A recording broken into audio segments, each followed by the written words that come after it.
Yo, what's up? We're in the final part. Hopefully I'm going to cover this ever so swiftly. To get it out the way, it'll probably be just like half an hour, I don't know, because I can rap on. Hopefully it's not going to be too long. Let's just get straight into it. I was gonna tell you about a dream, right? In the previous parts, please go check them out. I was talking about how it is people in the kingdom of darkness, when they are feeling incredibly persistent to get Christians, they innovate new ways to sin. Indeed, as it is written in Romans 1, they invent brand spanking new ways to sin, and in so innovating as nefariously as this, then what is this? Essentially then go back to the drawing board perpetually with us, okay? To force themselves in, because we are like beautiful uncharted land that has not made the mistakes that they make. Like people in the world. You know, I don't know how many times I can say that it is so important for people to try as best as possible to give their lives to Christ when they're still young. I know a lot of people who grew up in Christian countries tell themselves that they'll focus on Jesus when they're older. Because when they're still young, they want to enjoy their lives, sow their royal oats, do whatever. But when you are young and you don't give your life to Christ young, that's when you make the kinds of decisions that might even make it very hard for you to turn to Christ later on anyway. You become so embittered because of bad choices in the past that you can't even focus on God. Like right now, I'm dealing with a whole bunch of men that are trying to take me by force, now that they're in the middle age. These are men that one of them I know in particular, some dude from the US, wanted to serve the Lord, but he is struggling to truly give his life to God, because to be honorable and to truly stand with God is to leave me alone. He knows what God would do. He knows WWJD. He knows that what Jesus would do is leave me alone. He knows that the Lord would counsel him to leave me alone. He cannot ever successfully pray a prayer to God to get me, but he wants me by any means necessary, by fire, by force. And so because he wants me, he has abandoned what God would have him do and has turned aside to myths. He has turned aside to witchcraft. He has tried to use the methods of the devil to get what he wants. And this is literally rooted in the fact that as a child, when he was still young, he made the mistakes that he made. He wanted to just live his life, be la-di-da. You get my point. And that being la-di-da cost him so much joy. It cost him so much prosperity, health. It cost him a healthy life, a good life, such that later on, focus on God. It is therefore ideal to turn to Christ when you are still. In Proverbs 7, in the previous part, I read the admonition by Solomon as he is led by the Lord to young men to basically not allow themselves to be led astray by ungodly women, by women whose feet go down to death, by women who are like rottenness in the bones of a man and of men. And I was speaking about these females because it is precisely because of settling for such women in the youth of men that they then end up becoming the bane of the existence of good girls, especially when they're godly later on. They try to divorce their wives and take us as second wives. They try to dishonor God and break commandments, frankly, basically because they ignored God as youths. They ignored God as children, as young men. So frankly, really and truly, the best audience that I have, I can't say that enough times, is the Gen Zs. Because I am struggling to reach millennials and Xennials and Generation X. I am struggling due to the fact that they have made so many mistakes that they can't possibly focus on God. And this particular thing goes both ways. It goes both ways in the sense that both men and women can do it. When I was young, I heeded the admonitions of God for women as to what we ought to be. And I walked away from a debauched life. And so I have not now ended up a wicked woman. I have not also ended up an unloved woman that got married. I have not ended up in a marriage I can't stand. I have not ended up the baby mama of some dude I hate. I also have not ended up compromising, settling, cheating on my husband, having an affair because I can't stand my husband. Stood with Christ from an early age, and now I'm reaping the fruit of it. Unfortunately, however, I am perpetually pursued by men who did not make the same decision that I made when we all had a chance back then. And now that I am reaping what I've sown, eternal life, I am reaping joy, I am reaping a lack of regret from having sown righteousness. They now want to come and just climb that bandwagon and be lucky. I spoke about how it is that luck is the right word to speak of men who ultimately get good girls when they're bad men. Because luck is a magic term. It is a satanic term. But miracle, blessedness, that is a godly term. So a man is not blessed when he, as a wicked man, ends up married to a godly girl or a good girl. On that day, he is lucky. He has succeeded in his magic antics. But a man that waits on the Lord and ultimately gets a good thing, a good wife, in and of himself having been a good man, is blessed, because that is a man that the Lord rewarded with a particular thing. It is therefore the prerogative or the responsibility of godly people to make sure that they don't find themselves being somebody's luck. It is the prerogative of God's people to make sure that they don't end up making some undeserving rando lucky. We can't just give ourselves to them. Asikwazi ukuziphonsa nje sizithele in the environment of people that are going to happen upon inhlanhla. We cannot make men or women, because it could go both ways. It is irresponsible. We ought rather pray to the Lord, seek his face to make men as women blessed and to make women as men blessed. Because everybody out here waited and was godly, a cut above the rest pious. Everybody here is out here getting a blessing from God, instead of one dude just unduly happening upon a gold mine, having never worked a day in his life, but now he's wealthy. 1 minute. Christians have got a prerogative and an incentive to protect themselves from making people lucky. That's what I'm getting at. However, just because we want to protect ourselves from making undeserving randos lucky does not mean that they will not try to get lucky anyway.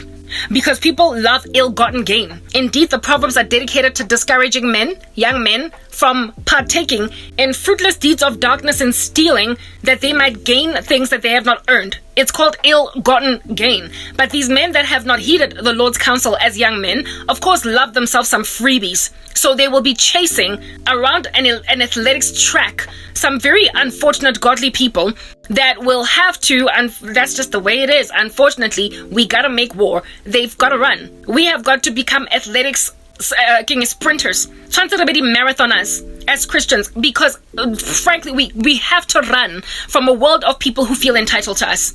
The decisions we make at youth benefit us later on, and the beautiful green land that is bringing forth fruit that we are in our latter years is coveted by randos who made mistakes when they were kids.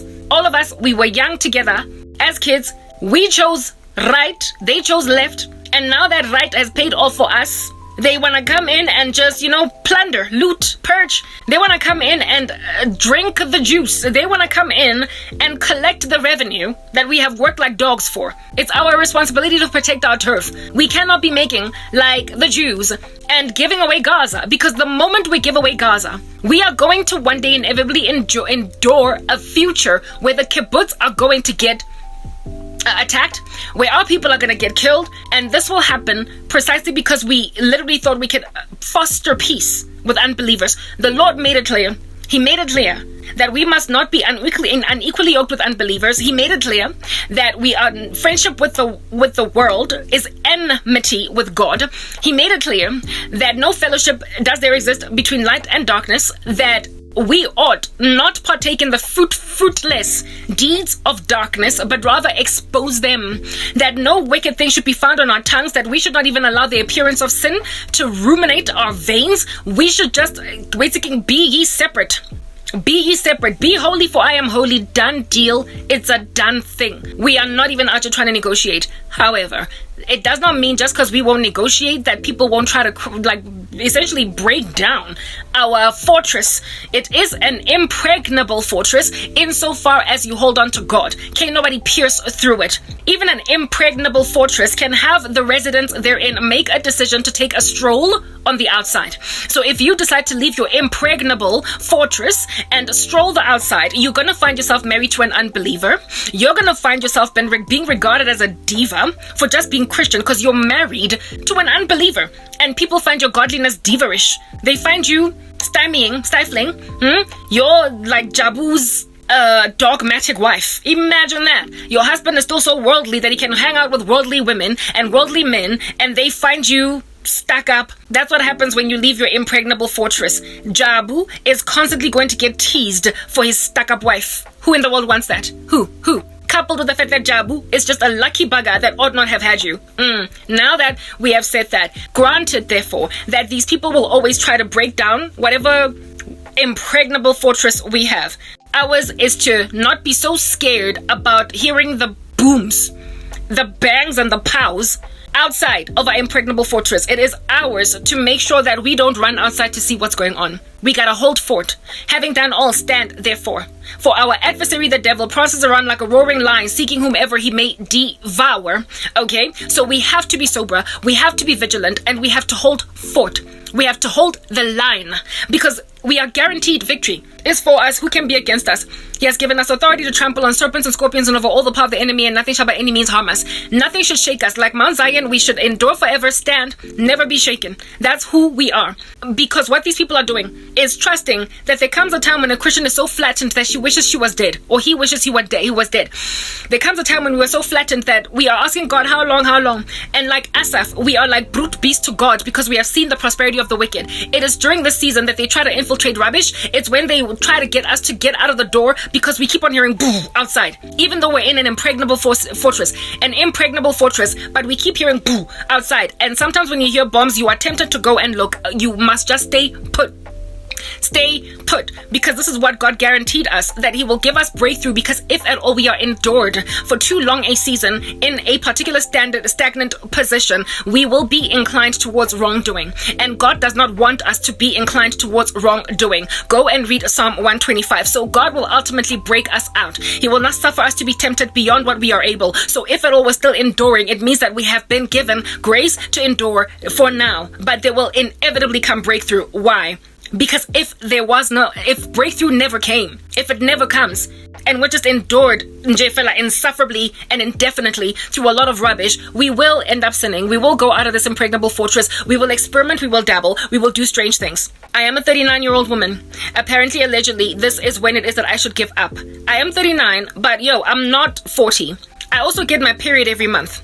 I might be 39, but I look nothing like a 39-year-old woman. And given the reality of the fact that there are women who have had children in their 40s, I should not be thinking that the lines have been crossed for me to now start partaking in wrongdoing, being inclined towards wrongdoing. Plus, my little sister is 17 whole years younger than me. My mother had me when she was 26. So if my little sister is 17 years older than me, it means my mom had my little sister, in her 40s. So it basically is genetic for us to, be out here in these streets having babies in our 40s. My mom menopaused only when my little sister was in high school. So if my little sister was born when my mom was like, please do the mathematics. What's the math? Am I really gonna go and grab a calculator? No, let's calculate this together. 26 plus 10 is 36 plus 7 is 43. I stand corrected, right? So my mom was 43 when she had my little sister, and she had her menopause, started getting hot flushes and stuff like that, basically was now declared unable to ever fall pregnant when my little sister was in high school, let's say 15. So basically from the age of 43, there is another 15 years of legroom that I have, if at all genetics have anything to do with it. So if my mother menopaused in her mid-50s, I am a woman that, based on observations I have made of anecdotal evidence that I can likely run with because I am my mother's daughter, I essentially have got all my 40s to fall pregnant. So now is not the time to be thinking, I gotta quickly settle for a guy because I want babies. Even if the rapture does not happen, and so me get everything I need in the millennial reign, bottom line is this. I literally have got all of my 40s, and I'm not even in my 40s yet. I am still 39. I am turning 40 next year. So the level of persistence around me is only based on biological years that render a woman a geriatric to still be doing things like these. And based on this information, I have got people trying to drop so many bombs around my ecosystem, making me settle with men I frankly cannot. Like, I am just not gonna be happy. Like, imagine being with a guy that doesn't even make you laugh, but because he's got the piping to put a baby in your stomach and you are broody, you settle for him. You're gonna find yourself miserable when the right guy rocks up and you're still able to conceive. When the right guy rocks up, or a man that you realize could have been the right dude, and you're out here in your second or third pregnancy at the age of 45 with a man that you don't love, and then you meet at the age when you are heavily pregnant of 45. That is like everything you ever wanted, and he's single, he's never been married, and he's your age. You will realize, and he makes you laugh, and you're like heavily pregnant, laughing at the jokes of a man, that if you had waited 5 more years, just 5 meager more years, that would have been your husband, and you would have had your first child with him. And yes, you would have fallen pregnant at 46, but it's still a baby. You are Sarah. That's what I'm getting at. So, insofar as you have not been taken to the end of yourself, the Lord has not made me gawk at the age of 50 without children. He has only made me gawk at the meager age of 40. And even then, I look nothing like my age. but it is apparently allegedly a big enough age. It is apparently allegedly a giant enough age for me to now be freaking out to a point of seeing if at all I can't just let anybody come here and fertilize my uncomfortable eggs. I got bombs landing outside of my uterus. I don't even understand what's up with the pursuit of my uterus. Leave it alone. Los my eggs out. Leave my eggs. What in the world are these people who invent new ways to sin, trying to break into a beautiful land, just like Israel is a beautiful land, that a torn apart Gaza is now salivating after, even though it was given to them. Yeah, they're trying to break in now that they see the glory of godliness, now that they have sowed their royal oats, now that they have drank the juice and left the plastic bag on the floor to be picked up by somebody else later, littering and all that jazz. Now that they have wasted their land, just like the Palestinians have literally wasted Gaza. They've wasted it. They are going to want to enter into your land. If at all you give yourself away, as a Christian woman, you compromise because you're looking at your biological clock or whatever, so much more else of you is going to be compromised. So much more else is going to be compromised. Here it is that Israel is struggling now to defend itself against a territory that is shooting at them that was once literally entirely theirs. They allowed Gaza to be given over entirely to the Palestinians. And now today they are facing an even more squeezed front. Like they have made themselves more put in a corner than they originally were because of that original compromise. That original settle has put them in harm's way even further. Because they are Israel and the people of God, they will always be prospered, meaning that they will always look good in comparison to the surrounding nations. They will always be salivated after. Their land will always be salivated after because God makes them prosperous. Everywhere you go, everywhere Jews are at, corporations are thriving in this world. Everywhere Jews are at in the world, there are successful entire ecosystems. There are some of the most excellent businessmen, has got the most Nobel Prizes in the world out of any country. And look how tiny it is. So it evidences that God has chosen them as a people, and he has highly favored them to a place of making them very fruitful everywhere they go. Everywhere they go. So the level of success and prosperity of the Jews. Like I was listening to some anti-Semitic rando complaining about how it is that the like multiple companies in America, especially within the pharmaceuticals industry, are run by Jews. They got to run an organization means that you have gathered for yourself qualifications, you have gathered for yourself experience, you are good enough to actually run an ecosystem, an establishment. It does not mean that you are favored just because you're Jewish. Now that you are envying, coveting them, you are salivating after them, you want to take them over, you want to remove them from boards of directors, you want to remove them from running companies, you want to remove them from building infrastructure in your land, you want to remove them from a big, like what? It's like grabbing goodness gracious, it's like grabbing an Einstein, and simply because he's Jewish, refusing that he should come up with the theory of relativity. What are you doing? Last time I checked, that's what happened with black people. Just because they were black, they didn't let us publish novels in our names.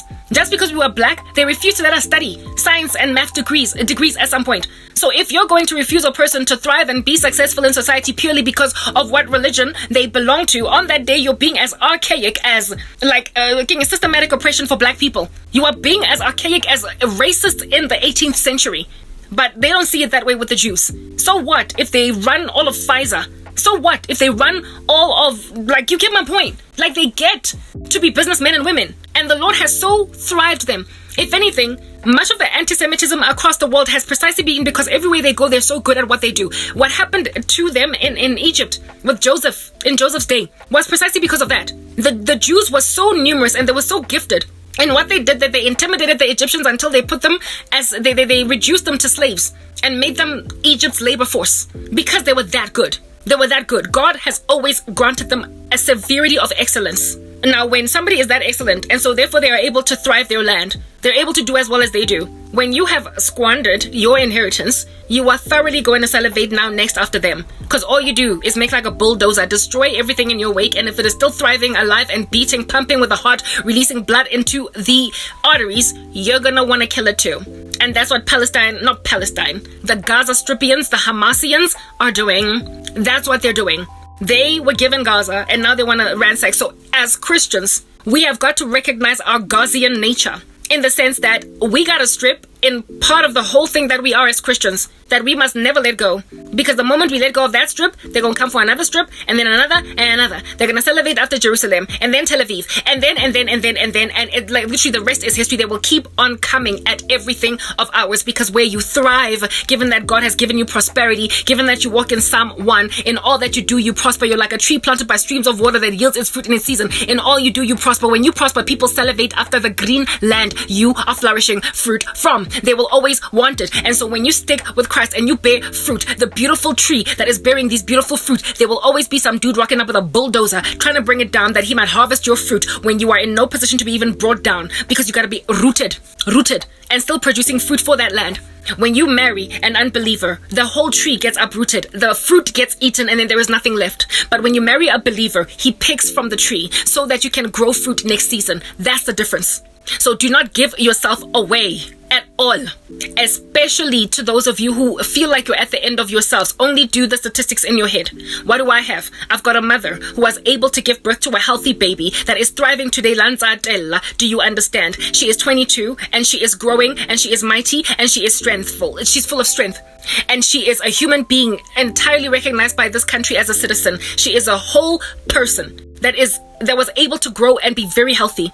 When she was 43, and my mom menopaused, meaning that she could have had another 2 children if she wanted in her 40s, in her mid 50s. That's when she was at mid or late 50s when she menopaused, close to 60 basically. That's when my mother finally menopaused. Those are the stats that I have. What stats do you have to look at? What do you have to look at when you feel like you're at the end of yourself? Do you have a mother, a parent that you can compare yourself to? Is there something in your family that is a trend that you can compare yourself to? If that trend extends another 10 years, you have no business worrying today. Tomorrow will worry about itself. Today has enough troubles on its own. Seek ye first the kingdom and its righteousness, and everything else will be added to you. Wait, because God will give you everything you need in order to wait. You have not reached the end of yourself. You can't possibly have reached the end of yourself, because if at all you had reached the end of yourself, the Lord would have given you breakthrough, because he will not suffer you to be tempted beyond what you are able. And if at all you were lingered longer than what was entirely necessary for you, you would have been tended towards evil. So if you incline towards evil before your time is due, on that day, you are following after your desires, and so sin is being bred, and upon it be bred, it will then bring about death. Desire, God tempts no one, but people, because of having desires, allow themselves to be led astray, and then they bring about sin of which, when it is fully grown, brings about death. So don't let your desires lead you into an unequally yoked marriage because you're 37. My goodness, when your grandmother had her last child at 52, and you are out here at 37 freaking out, proper, out here popping out some hairs, like removing them with tweezers, because you're freaking out that you're not married at 37 when your grandmother had a final pregnancy at 52. You need to wake up and smell the coffee in your ecosystem. Use your family member statistics to help you stand strong. I've got a mother who menopaused in her late 50s. I am only 39. Nobody is going to rush me into any marriage. I will not be uprooted as a tree when I'm waiting on somebody that is only going to pick a fruit and so thrive me and prune me and enable me to grow and grow. I don't want to find myself at the age of 43 suddenly meeting a man that is so awesome. And I, however, am now pregnant with my second baby because I was in a rush to walk down the aisle. This random dude from America would have given me that level of post-traumatic stress. I would have been pregnant with his first or second child and found myself violently in love with some other dude that is actually a Christian. It would have inevitably happened. And that's the kind of stuff that causes so much bitterness that you might even want to turn away from God. I had a dream. It was so disturbing, where it is that out of desperation, because they can't get to me, they can't get to me with bring back lost lover, all of these demonic spells that are cast in order to force a person to be with them. Given that they couldn't get to me, they then literally cast a spell to get to my neighbors. In my dream, my neighbors had moved out. There was a white couple that lives next door to us, opposite just this house, Kamona. They're quite a peaceful couple. They appear to be happy. Right. They're just a regular couple. I don't think they're saved because the guy's always smoking. But I don't know. There are Christians that claim that smoke. And they're struggling with the habit, but I don't think they're Christian. However, they're just a peaceful couple. All right, and they're young. They're a young, peaceful couple.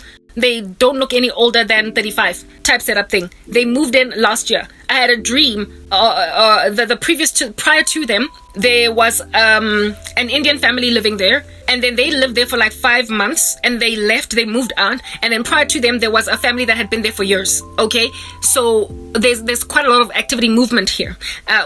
They're peaceful, they're cool. There's nothing wrong with them. I had a dream where they had moved out, and in my dream, I was asking myself, why did they move out? And then in my dream, I was thinking, is that house haunted? Why would I get a dream like that? Shortly afterwards, a family moved in. That was like the Addams family, like a witchy family. It was made up of, some wicked family moved in. It was an Indian family that moved in, and they were severely involved in witchcraft, all of them. And I had an understanding in my dream that they would bewitch, that family, the new one that moved in, opposite, right after this other couple moved out. I had an ugly, ominous feeling in my heart that they would bewitch the neighborhood, that they're the kinds of people that, like a coven, if a coven is operating in a geographical location, they will target Christians in that region. They will target neighbors. There will be stealing. There will be miscreants. There will be marauders in the spirit. And this family was made up of Satanists, like devil worshippers, like people that are always just doing rituals in their house. And now, if at all, such a family as that lives next door to a Christian, there will be so much spiritual war in the cosmos and so much affliction on the Christian, perpetually spells sent to them due to the fact that as a believer, you cover some kind of a circumference around you. There's what do you call this? Common grace.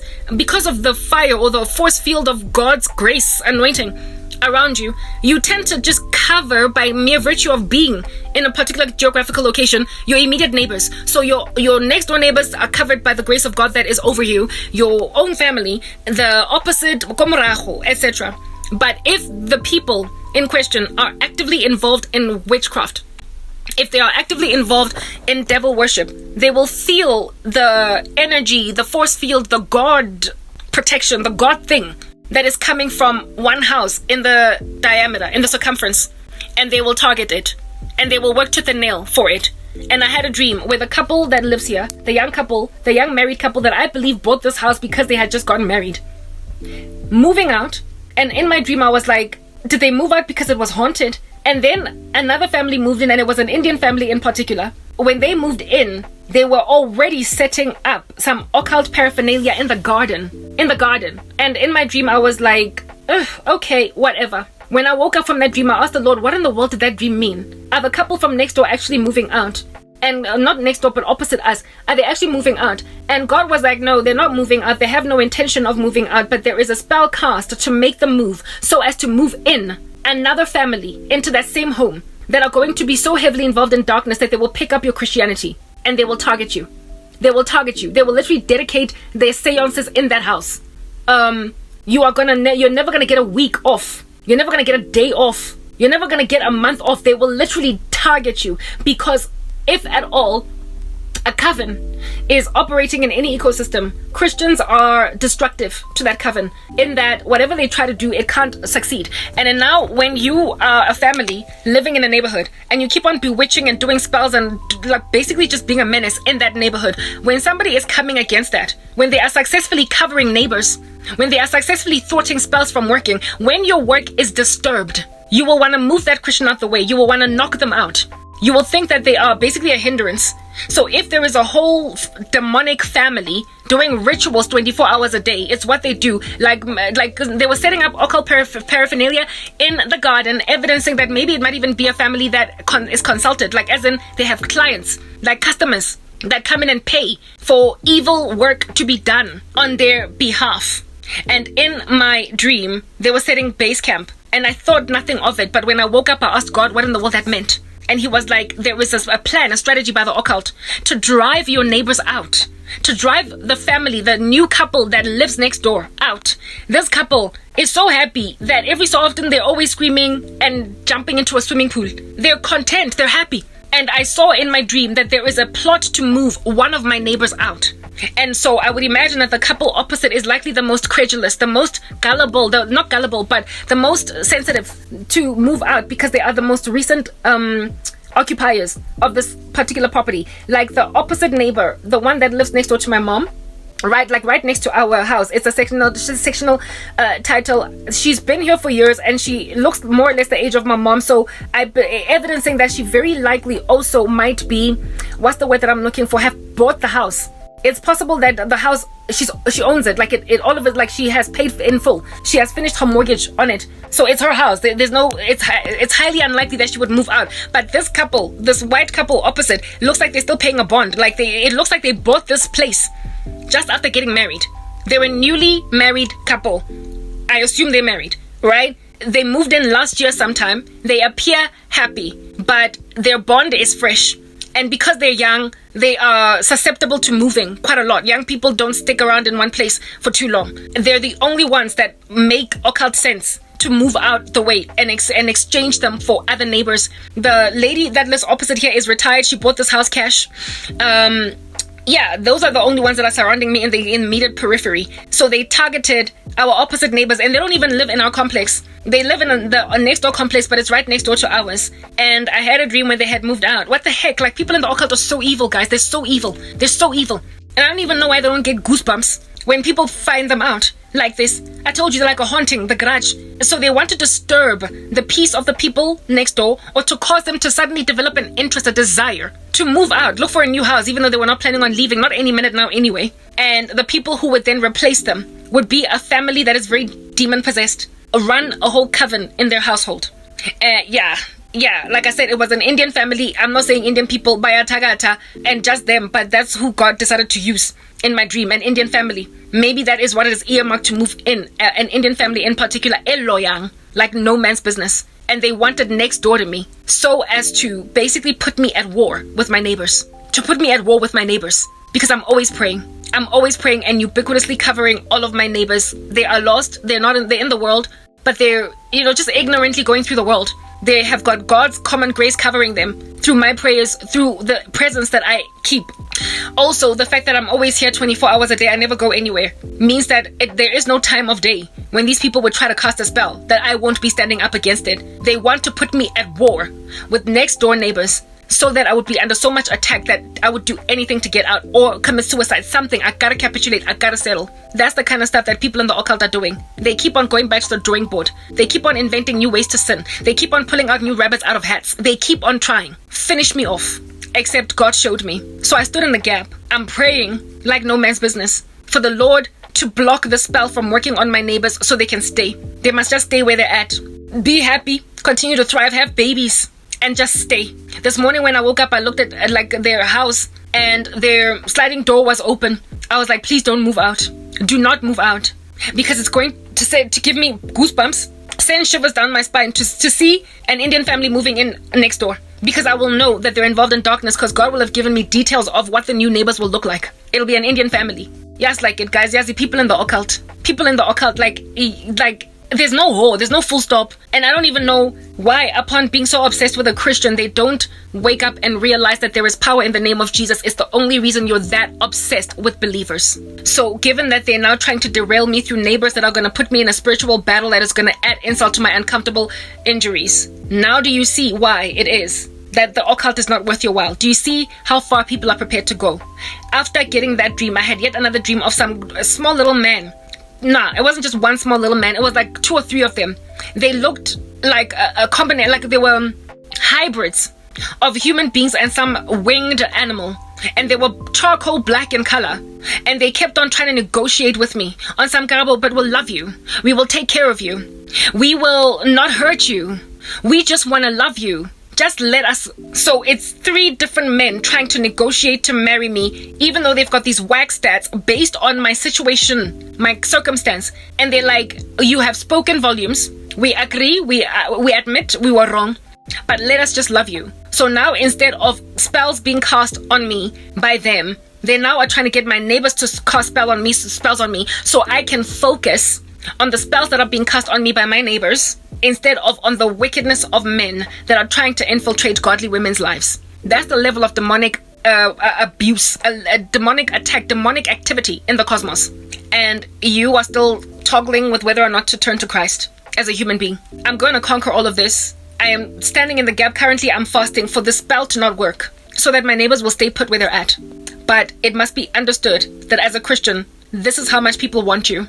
This is how much the devil wants to infiltrate unbelievers into your life. They will use anything and they will stop at nothing to get to you.